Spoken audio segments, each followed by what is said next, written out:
Well, kids, welcome back to Slot Car Fun. I call you kids because you always tell me how you're still kids. And yes, we are. And that's why old guys like me are still so young. Speaking of kids, I've got to turn this down. This is Kerbal starting behind me. One of my latest obsessions, being that I'm really into space travel and aerospace and piloting aircraft and all that. Kerbal, well, that's another show. We'll talk about it later. Let me turn the volume down. That's better. Okay, well, today I thought it'd be cool to talk about something else. I know, talk again. But I was surprised at the amount of views I had talking about the hobby and the emails I got and all the comments. So a lot of the people really liked what I got into, and it's true. I mean, it's a great hobby. And really, in fact, any hobby you can have that you have a passion for, it's going to keep you living longer. It will. And I know sometimes it's hard for families to understand this because they think, well, you know, my grandfather, he's a grown man and he plays with these toys all the time. Well, keep in mind, they don't understand. So probably the best way to get them to understand or allow them to understand would be to, if you're a model airplane pilot, take them to the field sometime and let them show them what it's like to fly a model aircraft, and they will think of it as being less toy-like. And the same thing goes for slot cars. I mean, have they really looked at them? I mean, these things are marvels. They look like the real thing in every way, shape, and form, right down to the smallest detail. And yes, Osterio, Daniel, you make incredible cars, worth every dime, in my opinion. And you know, you try to help them understand. I see way too many times. I hear from the hobby shop. They'll call me and say that they just got a whole bunch of estate stuff in. And usually the people who bring the stuff there, they just want it out of their lives. It bothered them that their loved one was so involved in those hobbies. But when you find out how long they lived to, 97 to 100 years old, they need to remember that part of the reason they lived that long is because they had a passion. Every day they got up and were excited to build the next model, to race the next car, whatever it might be. Hobbies are lifesavers, very important. All right, so I've gone over that again. And some things that really enrich a hobby over just going to your local hobby store and buying a slot car and bringing it home, which we all love to do. I mean, it's just great to get something like, you know, a car you once owned. Like I once owned a Lotus Cortina and loved it. And, you know, this is Scalextric, and they did a really good job on it as far as the looks are concerned. And I was so excited to get that. But what's more exciting to me, in my opinion, is building your own cars. Now, scratch building is, oh boy, it's a sensitive subject, I find, on the internet. A lot of people think that scratch building is putting a kit together. It's not. That's kit bashing. That's putting a kit together. You are a kit assembler. And yes, you paint the car and you make it your own, and that is very creative. And there's nothing wrong with that. But a true scratch build is... the closest thing I have to that is this Cooper T51 that I built. You guys know about it, and everything in it is scratch built except the slot guide, the axles, the wheels. Although John Warren did scratch build these wheels, inserts, aluminum wheels for me.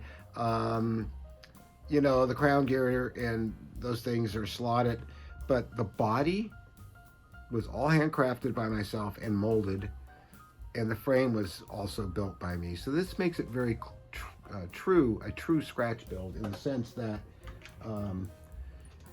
you built the body too. I mean, you can make your own frame for a car. You can get a body from John Warren. You can get bodies from Pendle and other places, and you can build a beautiful car. And it is a form of scratch building, but it's not a true scratch build. True scratch build, this is the last time I say it, is where you've built almost every single part in the model. This is especially true with models like my USS Enterprise, the space station from 2001, all those. Those are completely scratch builds. Every single thing in them were built by me. But again, you don't have to have it to be 100% a scratch build to enjoy building your own cars. And I've been working on this. Well, I have this Dan Gurney Eagle vacuum form body. I've had it for a while, and I wanted to build something for it. So let's take a look at it. So here it is. You can see the eventual body mounts. I have to drill holes for those to get this body to stay on. Now, I'm not going to make this blue and make it Dan's car exactly. I'm going to kind of make it my own, because when they vacuum formed it back here, they had issues with undercuts, and they wanted to vacuum form this in one pull off the buck, and it's very old school. So, you know, a lot of the things like the pipes and everything, they are exhaust pipes, they are molded into the plastic. And I'm just going to paint these parts silver for now and red. And eventually I'm going to cut these out. And I have a dummy engine. I'm going to make some exhaust stacks for it that I'm going to put in here. But I won't be able to do much with the back because it's so kind of rounded, and they really couldn't do that with the body. But that doesn't bother me, because not even the wheels are scale either. Now, I got these under recommendation from Dennis at Electric Dreams. I'm going to take the body off. These are NSR tires and wheels for a Ford GT. Which are very close to what they ran on actual cars, these Indy cars back in the day. Now you can see the frame is just a basic tubular frame made with brass and soldered together. Now I made these little mounts back here that hold the oil light bearings, which you can see. And they're just sort of 3/4 moons, and or actually 2/3 moons, and you can just pop the bearings down in there. Now they move around, but once you get all the parts together, they don't. And I got a spacer here. We're a little wider on this side because it is an Indy car, and a little closer to the body frame on this side. The front is just aluminum tubing that will house the 1/32 axles. And I use a lot of slotted parts. I use their guides, I use their brushes, I use their crown gear and their pinion. Of course, these motors are from Canada. They're the ones that Osterio Daniel uses on his cars, and he recommended them to me and gave me a link of where to get them from. I was going to try to get them from him. He said, no, let's get them from my source. Very nice man. And then we see we've got the slotted slot guide. And this ring on the top of it holding it in is an aluminum ring that was made for the slot invasion slot guides. Now, their slot guides that I got were the wrong ones. They were for wood track, and they're far too wide to run on scale electric, and they jam. But I have been using the parts off of them. So these tires from NSR are a good deal. They've got tread on them, as you can see, front and back. They really stick right out of the box. They're incredible. So this frame, you know, it's not a masterpiece, but it's very, very efficient and very effective. I used this to do it on. And these are ceramic, and I got this from Slot Car Corner, which I also get parts from. And then I got the pins, the guide pins, which you can just make out in there, which are tapered and fit in, and you put those either side of the brass. It holds it in place, it makes it a nice jig, and you can solder away. And I got pretty straight and pretty true with this whole thing, and I'm very, very pleased with it. Now, I got to tell you that building something like this, I've done it before. I keep getting better at it every time I do it, but I enjoy the heck out of it. On this one, I just did a really fast frame out of just solid brass, which worked very well. I mean, it's quiet and smooth and everything, but I like this style of building better. I'm going to get a tube bender so I can get fancier. Also, you can heat with a torch the brass, and you can round it. Now, I wanted to bring up that if you're really interested in making your own cars, you should watch John Kitt of Scale Car Garage on YouTube. Just do a search for uh, his channel, because John takes a lot of plastic car kits, like one he's doing right now, which is an Alfa Romeo Spider, from the late 60s, early 70s. I had the Alfa Romeo Veloce, it's 1964, and I always wanted to get the newer one when they changed that Audi style. He's building that into a slot car. I think he's done two of them. He's taken the kits and he's molded them, and he's made his own shells and bodies. He makes his own frames, and he goes into a lot of detail on scratch building your own frames and making motor mounts and making bearing mounts. And I've learned a lot from him. I think we all can. And I highly recommend you go to his Scale Car Garage YouTube channel if you want to learn more about this. There are other people doing it, but John, he's a very pleasant fellow, and he has a really good way about himself, and you can really learn from him quite easily. He doesn't hold anything back. He shows you how he does everything, and he's really good at it. So check that out. What I want to do now is put this on the track. Now, hopefully it won't make a liar out of me, because you know how slot cars can be. One day they're running really, really great, never jump off the track. The next day, we've done nothing different. They do, just like real cars. Well, they are real cars. This car shocked me. It was so smooth on the track. And it was just so wonderful to go from the garage over here to the track and just run this creation, and it ran beautifully smooth. So let's do that. Time out, I'm going to run this without the body on it, so you can hear how quiet it is until you get the body mounted. The body rubs a bit against the axles and it makes sounds. Not real loud, but okay, this is going to change hands here.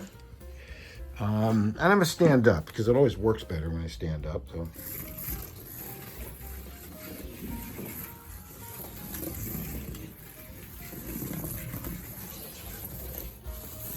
Now I'm going slow, but this thing with that little motor will really, really do the long haul very fast. I'm only running about quarter throttle right now. If I run full throttle, it just goes out of sight. So not even full throttle. So I mean, it is beautifully smooth and quiet and beautiful. And you know, you get such a satisfaction from doing that you can't get from just a purchased car or even a kit. I love building kits and put them together, but that's somebody else's engineering. That's somebody else's creation. And I really appreciate putting them together, and I do it, you know, every so often. I built my own Ferrari from NSR. Oh, that's right. The wheels and the tires are NSR. And the rest of the parts are slotted. All really good stuff. Now I'm going to run it with the body on, and you'll hear it. The body makes some noise. It will not make as much noise once it's mounted, and I cut the clearance around the axles. So you can probably imagine I can't wait to get this car painted. I have a dummy engine out of an old Scale Electric Formula One car. It's 8-cylinder. And I'm going to put in it and probably make my own exhaust system for it. Out of either aluminum or just brass, and then paint it silver. I ran this car for long time the other night, and it never once came off the track. I really like the slot guides. I think they're very good. And if you're having a problem popping out a lot, usually it's because the car is too light in the front. But this one, being with the brass frame and stuff, it's got good weight to it. So it really, really stays glued to the track. I love it. You know, you almost don't want to cover it. It's like the invisible car. You know, it's just so beautiful to look at. So that's why I like scratch building or building your own cars nearly from scratch. Obviously, with this clear plastic body, it's not my body, so it's not a complete scratch build, but the frame is, and I had so much fun doing it. I can't wait to do it again. If you're interested in doing this, remember, you'll need one of these. I got it from Slot Car Corner. I guess there's other people that have them. I don't know. These motors came from Canada, and I can't remember the link to the company. I'm going to have to ask John again, but they're great little motors. They're quite small. And what's great about them is they pack a punch, but you see where it's sitting? The driver, by the time I put the seat in, will be sitting just in front of the engine. The engine is practically in the location of the actual engine in the car. So, yeah. So that's slot car fun for this Sunday. Well, it'll be Sunday probably by the time you see this. Today is Saturday. It's my birthday's eve. Tomorrow I turn 71 years young. Remember, keep enjoying your hobbies. Explain them to your loved ones who may not understand them. Get them involved. Get your kids involved. Get everybody in the family involved. And enjoy the heck out of it and live a long, happy life. See you next week. A special thank you to Glenn Kramer, Mark Ware, Byron Colley, Steve Dix, Bill Schreiber, Christopher Hunt, Felix Rodriguez, James Rogers, Norman Fair, Daniel Mayer, Kyle Sarpolis, Leland Lampkins, Lonnie Meisner, Michael Douglas, Paul Wood, Michael Scott, Samuel Draney, and Tom Champion.